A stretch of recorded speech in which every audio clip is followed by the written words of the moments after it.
Hello, magandang umaga. Magliligpit ako ngayon ng aming bahay.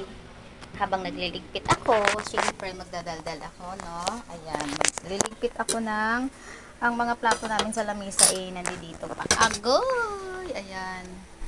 Yeah, nakikita nyo yung lamesa ko ay sobrang makalat pa, no?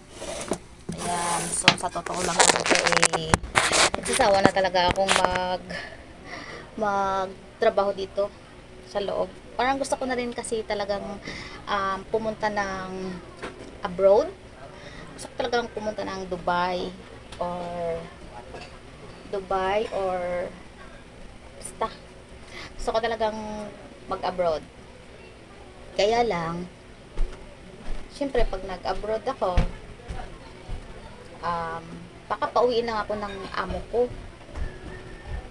Kasi, nagbablog ako. Huwag kang magulo dyan. um, Natakot akong baka pauwiin ako ng amo ko kasi masyado akong maganda.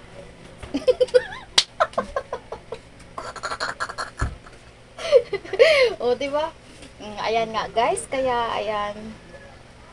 Happy lang tayo. O, di ba?